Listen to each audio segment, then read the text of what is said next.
जय Hind. Naval career institute की तरफ से ऑनलाइन क्लासेस में आप सभी का स्वागत है। आगे बढ़ते हम लोग लाइट 1 का लेक्चर 4 देखते हैं। लेक्चर 4 में हम लोगों ने कहा था लेक्चर 3 में कि इसमें डिस्कस करेंगे हम लोग अबाउट द क्वेश्चंस, कैसे क्वेश्चन दर्पण में आते हैं, दर्पण से किस तरह के क्वेश्चन पूछे जाते हैं मिरर्स में। ठीक है, तो मिरर्स के ऊपर क्वेश्चन कैसे आएंगे तो देखते हैं। क्वेश्चन आते हैं, फोकल लेंथ दे देंगे आपको, पोजीशन ऑफ ऑब्जेक्ट दे देंगे, पोजीशन ऑफ इमेज आपको निकालनी है। ठीक है, तो चलिए स्टार्ट करते हैं।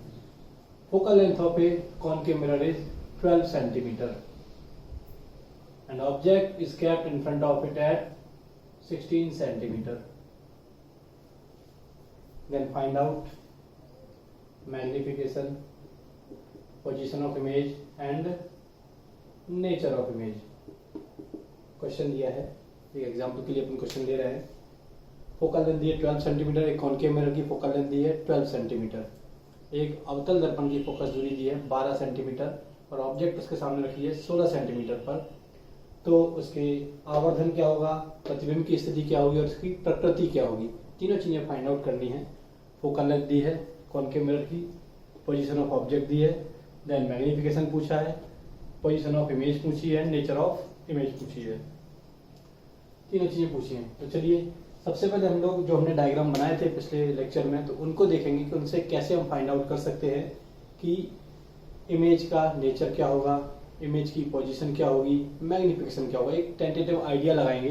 ठीक है जी, चलिए देखते हैं, कोशिश करते हैं। ये कॉनकेव मिरर है, फोकल लेंथ ये हो गई 12, जो सेंटर ऑफ कर्वेचर होता है वो फोकल लेंथ का डबल होता है, दैट मीन्स ये हो जाएगी 24 सेंटीमीटर, 24 सेंटीमीटर हो गई क्या, सी सेंटर ऑफ कर्वेचर की डिस्टेंस। और हमारी ऑब्जेक्ट कहाँ रखी है, 16 सेंटीमीटर पे, दैट मीन्स वो इन दोनों पॉइंट के बीच में रखी है, सी और एफ के बीच में रखी है। मतलब हमारी ऑब्जेक्ट कहाँ रखी है, सी एंड एफ के बीच में हमारी ऑब्जेक्ट यहाँ रखी है। वस्तु कहाँ रखी है, वक्रता केंद्र और फोकस के बीच में। और हमको निकालना है इमेज कहाँ है। इमेज को अगर देखें तो इमेज में देखें अपन, इमेज कहाँ मिलेगी, मैंने बताया था, ट्रिक बताई थी, सी का उल्टा सी लिखना है, इनफाइनाइट का उल्टा सॉरी एफ का उल्टा इनफाइनाइट लिखना है, एफ का उल्टा इनफाइनाइट, इनफाइनाइट का उल्टा एफ लिखना होता है। ठीक है जी, तो हमारी इमेज इन दोनों के बीच में मिलेगी, मतलब सी से इधर की ओर, इनफाइनाइट की ओर। ठीक है जी, तो हम कह सकते हैं कि हमारी इमेज इससे दूर मिल रही है, मतलब हमारा आंसर जो आएगा बी का वो कितना आएगा, मोर देन 24 आएगा, 24 से कम नहीं आएगा। ऑप्शन चेक करिए, अगर 24 से ज्यादा वाला एक ही आंसर टिक करिए, आगे बढ़िए। नेचर ऑफ इमेज की बात करें तो हमने 5 पोजीशंस देखी थी कॉनकेव मिरर की। तो ये वाली कंडीशन में जो इमेज बनेगी वो कैसी बनेगी, रियल इन्वर्टेड, वास्तविक उल्टी और वस्तु से बड़ी। ठीक है जी, डायग्राम अगर आपको याद रहेंगे तो दिक्कत नहीं आएगी। डायग्राम्स देखने के लिए मेरा लेक्चर नंबर 3 देख सकते हैं, लाइट 1 लेक्चर नंबर 3। ठीक है जी, उसमें मैंने आपको सारे डायग्राम्स बताए, सारी कंडीशंस बताई, तो उनसे आपके न्यूमेरिकल काफी हद तक सॉल्व हो जाएंगे। न्यूमेरिकल में आपको वो प्रॉब्लम नहीं आएगी जो अक्सर आप लाइट में फेस करते हैं। ठीक है, तो ये हो गया। अब चलते हैं क्वेश्चन की सॉल्यूशन की ओर। तो m equals to f upon f minus u. जब क्वेश्चन करेंगे तो हमको साइन कन्वेंशन जरूर याद रखना है। साइन कन्वेंशन कैसे याद रखेंगे, मैंने बताया था, left hand side negative, right hand side positive, and u always taken negative, u को हमेशा ऋणात्मक लिया जाता है। तो u है -16, m निकालना है, फोकल लेंथ दी है -12, क्यों, क्योंकि कॉनकेव मिरर है, कॉनकेव मिरर में फोकल लेंथ कैसी आती है, अवतल दर्पण में फोकस दूरी ऋणात्मक यानी नेगेटिव आती है। ठीक है, तो -12 upon -12 minus -16, so m equals to -12 upon -12 में से माइनस माइनस प्लस हो जाएंगे तो कितने बचेंगे, +4, सो हमारा m आ गया -3। ठीक है जी, तो मैंने बताया था कि इमेज बड़ी बनेगी, मैग्निफिकेशन कैसा आएगा, माइनस में आएगा। ठीक है जी, आगे बढ़ते हैं। m इक्वल्स टू होता है -v अपॉन यू, m आया -3 इक्वल्स टू माइनस v कितना है निकालना है, u कितना है -16, एक माइनस एक माइनस गया तो v इक्वल्स टू -48 सेंटीमीटर। मतलब ऑब्जेक्ट की इमेज कहाँ मिलेगी, दर्पण के इसी साइड मिलेगी, क्योंकि माइनस में आ रही है और आंसर है -48। ठीक है, जो अपन पहले ही क्लियर कर चुके थे।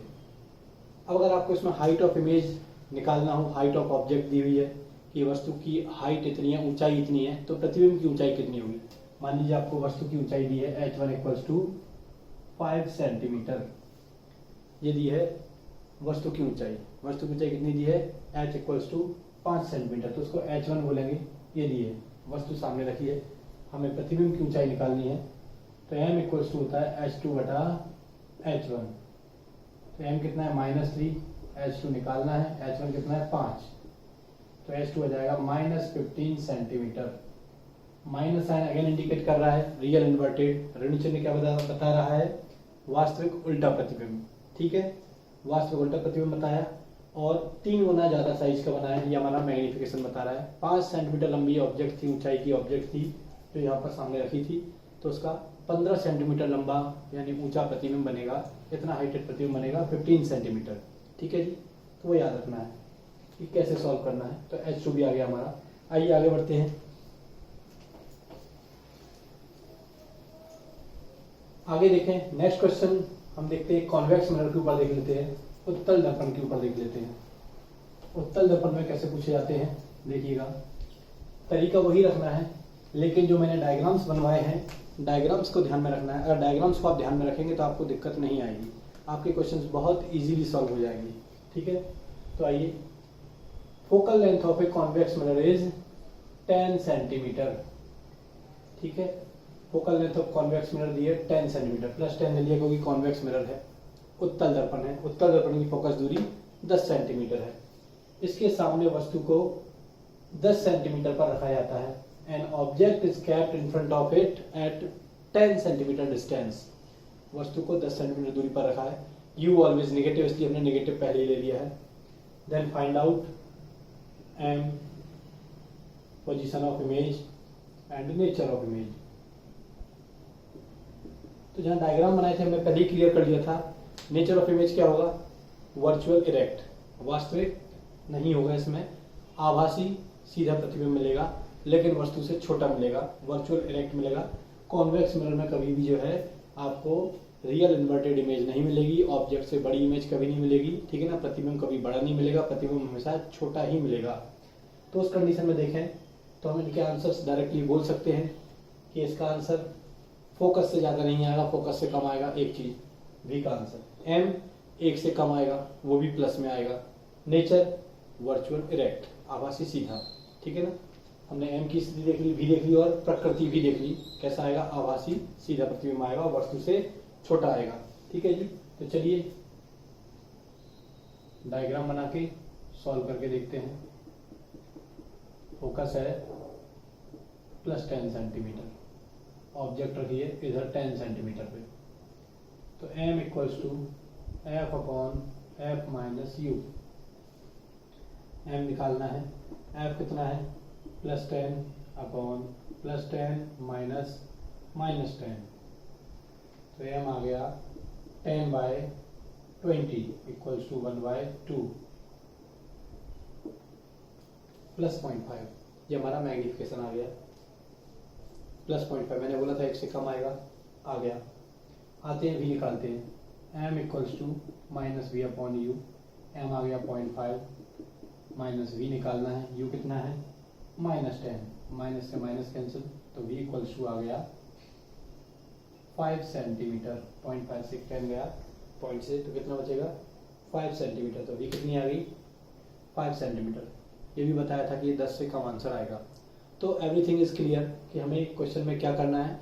जो डायग्राम बनवाए हैं उनको देखिए, उनके अकॉर्डिंग वैल्यू रखिए और दिमाग में एक आइडिया लगा लीजिए कि भाई कैसे करना है question solve, how to solve the question, क्या आंसर आना चाहिए और क्या नहीं। उसके अकॉर्डिंग आप क्रॉस चेक कर सकते हैं क्वेश्चनों को। ठीक है जी, चलिए आगे बढ़ते हैं।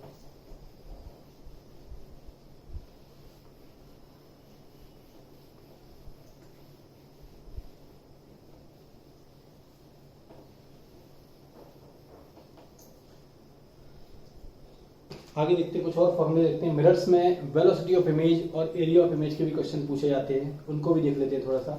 तो वेलोसिटी ऑफ इमेज का फॉर्मूला आता है -m² into velocity of object.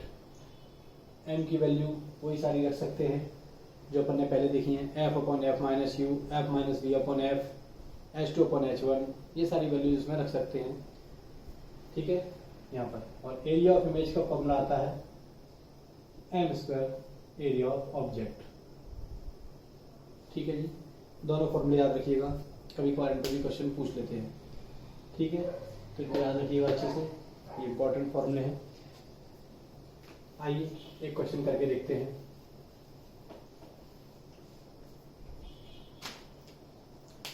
एक कॉनकेव मिरर की फोकल लेंथ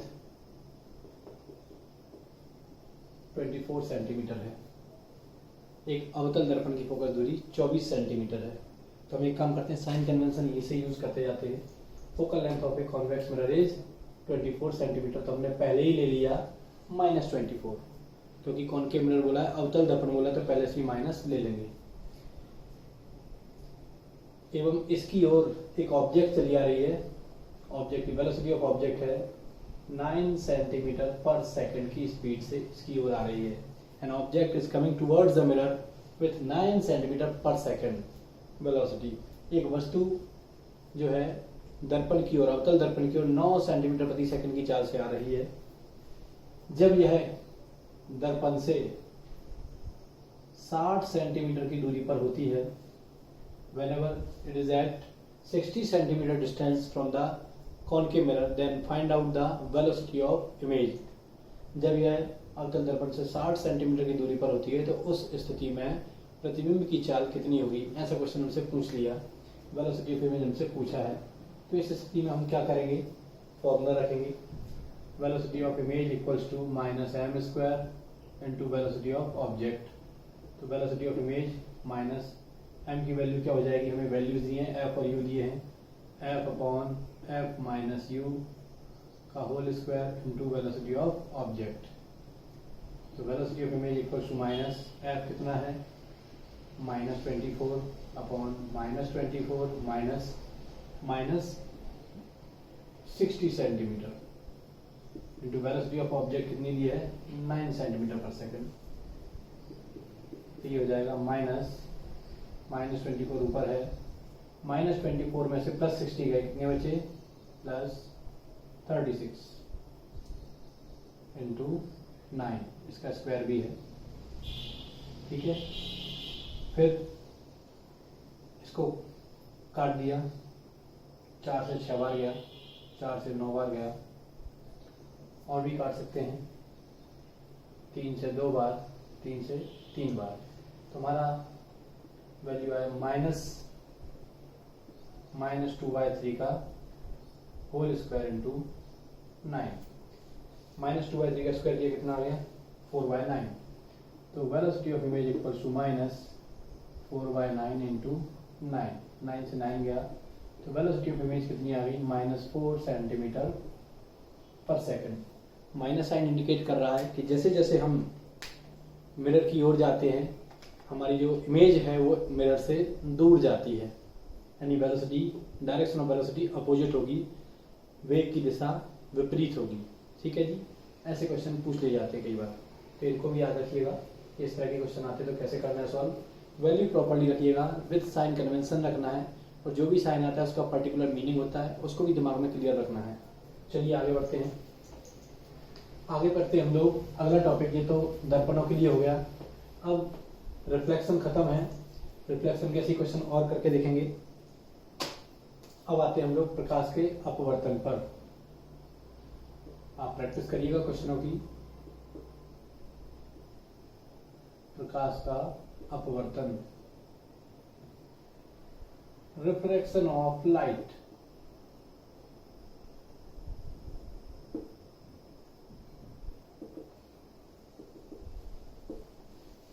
ठीक है जी। What is refraction of light? Refraction of light is simply whenever light ray travel from one medium to another medium, जब प्रकाश किरण एक माध्यम से दूसरे माध्यम में गमन करती है तो वह अपने मार्ग से थोड़ी सी विचलित हो जाती है, then it deviates from its path. Whenever light ray travel from one medium to another medium, then it deviates from its path or it is bent from its path. This is called refraction of light.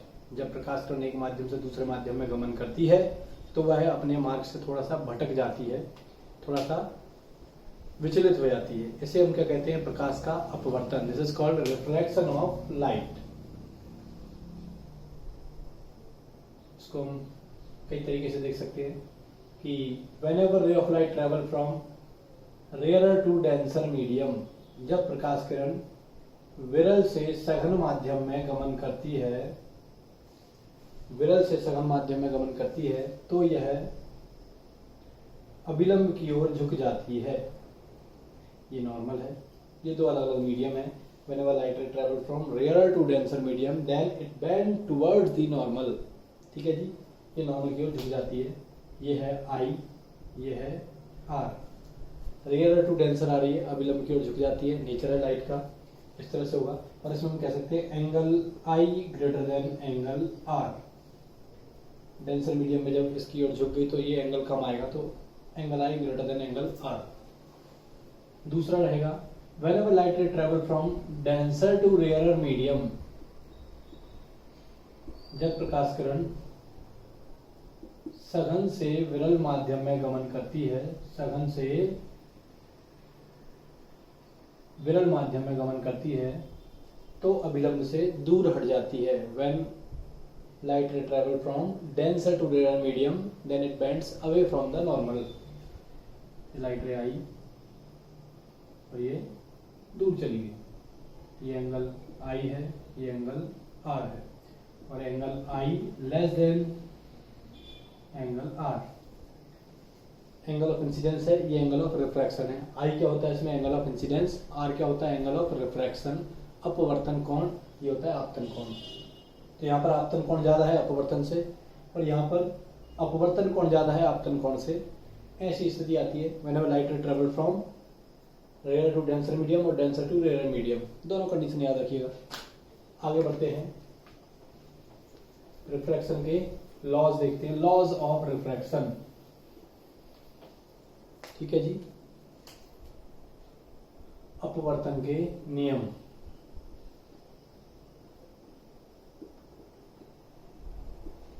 Laws of refraction, अपवर्तन के नियम क्या होते हैं? अपवर्तन के नियम, पहला इंसिडेंट रे आपतित किरण, कॉमा रिफ्रैक्टेड रे अपवर्तित किरण,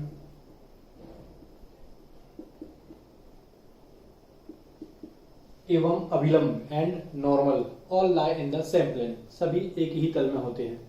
आपतित किरण, अपवर्तित किरण एवं आपतन बिंदु पर खींचा गया अभिलंब तीनों एक ही तल में होते हैं। Incident ray, refracted ray and normal drawn at point of incidence all lie in the same plane. ठीक है, एक लॉ हो गया। दूसरा लॉ रहता है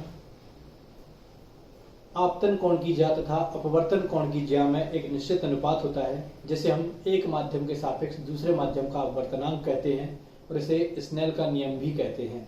ठीक है जी, यानी कि sine of angle of incidence and sine of angle of refraction has a specific ratio which is known as refractive index of one medium with respect to another, and it is also known as Snell's law. So the second law is sin I upon sin R equals to mu. This is called Snell's law. Snell का नियम very very very important। बड़े से बड़ा question जो पूछा जाता है refraction पे वो इससे सॉल्व हो जाता है, और यहीं से सारी चीजें आएंगी स्नेल्स लॉ से। बहुत इंपॉर्टेंट है, लेकिन सिर्फ इतने से काम नहीं चलेगा। ये तो हमारा नॉर्मल सा हो गया, 12th लेवल पे याद करने के लिए हो गया। ठीक है जी, डायग्राम बना के डेरिवेट भी कर दिया, लेकिन इंपॉर्टेंट क्या है, इसका एप्लीकेशन कैसे करते हैं, कॉम्पिटिटिव एग्जाम्स में किस तरीके से इसके एप्लीकेशन आते हैं, वो हम देखते हैं। आइए उसके लिए देखिएगा आप क्या करते हैं। ये हमारा कोई मीडियम की बाउंड्री हो गई, सॉरी ये मीडियम है। रे ऑफ लाइट आई, जहां इंसिडेंट होती है वहां पर हमने नॉर्मल ड्रॉ कर लिया और किसी दूसरे मीडियम में चली गई। अभी हमको ये पता नहीं है कि ये रेयर है कि ये डेंसर है, ये डेंसर है कि ये रेयर है, मतलब विरल सघन है या सघन विरल है, ऐसे माध्यम के बारे में कोई क्लियर नहीं है। हमें सिर्फ इतना पता है ये एंगल आई है, ये एंगल आर है, यहाँ का रिफ्रैक्टिव इंडेक्स है म्यू1, यहाँ का रिफ्रैक्टिव इंडेक्स है म्यू2। ये इसका रिफ्रैक्टिव इंडेक्स है इस वाले मीडियम का, दूसरे वाले का कितना है म्यू2। हो सकता है ये रेयर मीडियम हो, ये डेंसर मीडियम हो, हो सकता है ये डेंसर मीडियम हो, ये रेयर मीडियम हो। देखिएगा हिंदी में, ये हो सकता है विरल माध्यम हो, ये सघन हो, या हो सकता है ये सघन हो, ये विरल हो, कोई सा भी इनमें से हो सकता है। हमें उससे भी कोई लेना देना नहीं है। हमें तो कंडीशन दी है कि रे ऑफ लाइट इधर से इधर जा रही है, एक माध्यम से दूसरे माध्यम में जा रही है। तो जिस माध्यम में है तो स्नेल के नियम से, बाय स्नेल्स लॉ, अब देखिएगा स्नेल्स लॉ हम कैसे लिखेंगे जो हमारे काम आएगा। μ1 sin i equals to μ2 sin r। इस तरीके से अगर आप यूज करेंगे तो आपका क्वेश्चन कभी गलत नहीं होगा। μ1 sin i बराबर μ2 sin r। जहां जो रिफ्रैक्टिव इंडेक्स दिया उसको उसके साथ मल्टीप्लाई करो और उसका एंगल के साथ साइन बनाओ, ठीक है ना। ऐसे ही μ2 के साथ जो एंगल है उसका साइन लीजिए, उसकी ज्या यानी कि साइन, उसको लीजिए, आपका आंसर आ जाएगा। अभी चलिए देखते हैं साइन i बटा साइन r क्या होता है। म्यू होता है तो यहाँ पर क्या आएगा, μ2 बटा μ1। इसको लिख सकते हैं 1 μ2। और पढ़ेंगे कैसे इसको, 1 μ2 को पढ़ेंगे रिफ्रैक्टिव इंडेक्स ऑफ, यानी हिंदी में पढ़ेंगे तो कैसे पढ़ेंगे, पहले माध्यम के सापेक्ष दूसरे का अपवर्तनांक, refractive index of medium second with respect to first, ठीक है जी। पहले माध्यम के सापेक्ष दूसरे माध्यम का अपवर्तनांक, refractive index of medium second with respect to first. English में उल्टा पढ़ते हैं, हिंदी में डायरेक्टली पढ़ते चले जाते हैं। 1 μ2 को लिख सकते हैं 1 बाय 2 μ1, ऐसा लिख सकते हैं, ठीक है जी। 2 μ1 को क्या कहेंगे, refractive index of medium first with respect to second, दूसरे माध्यम के सापेक्ष पहले माध्यम का अपवर्तनांक, ठीक है जी। और ये जो है इस तरीके से लिख सकते हैं बाय द, इस नियम को जो है ये हमने जो लिखा है इसको लिख सकते हैं प्रकाश के उत्क्रमणिता के सिद्धांत से, by principle of reversibility of light. इसको हम लिख सकते हैं प्रकाश के उत्क्रमणिता के सिद्धांत से। इसको इस तरीके से लिखा जा सकता है। 1 μ2 को अलग पढ़ेंगे। 1 μ2 मतलब क्या होता है, 1 μ2 भी हमने देखा μ2 बटा μ1, और 2 μ1 क्या होता है, μ1 बटा μ2। तो कब क्या दिया है दैट इज इंपॉर्टेंट, वो हमको देखना है, उससे हमारी चीजें क्लियर हो जाएंगी, ठीक है जी। चलिए आगे बढ़ते हैं। अब इसमें रिफ्रैक्शन में नॉर्मली क्वेश्चन कैसे आ सकते हैं। नॉर्मली देखिए क्वेश्चन आ गया, मान लीजिए आपसे पूछ लिया रे ऑफ लाइट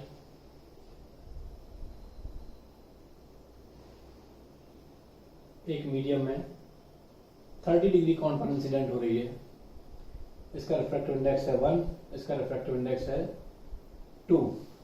मान लिया कुछ भी दिया हो, मोर देन 1 कुछ भी दिया हो, अभी 2 दिया है मान लिया, तो बताइए एंगल ऑफ रिफ्रैक्शन कितना होगा। एक माध्यम में प्रकाश किरण का आपतन कोण दिया है 30 डिग्री, तो दूसरे माध्यम में प्रकाश का अपवर्तन कोण कितना होगा। तो अब हम नॉर्मली साइन i बटा साइन r लगाएं, बराबर म्यू लिखें, थोड़ा कंफ्यूज हो जाएंगे, इससे बेटर हम क्या लिखें, μ1 sine i equals to μ2 sine r।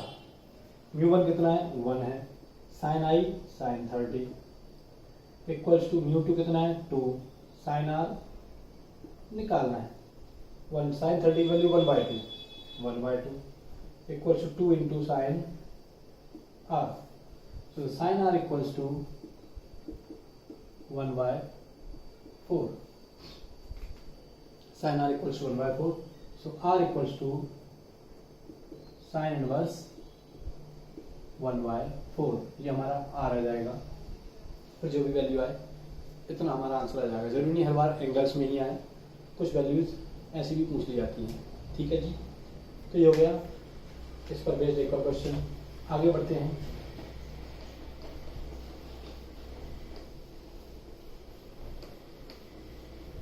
Refraction of light में आगे बढ़ते हैं।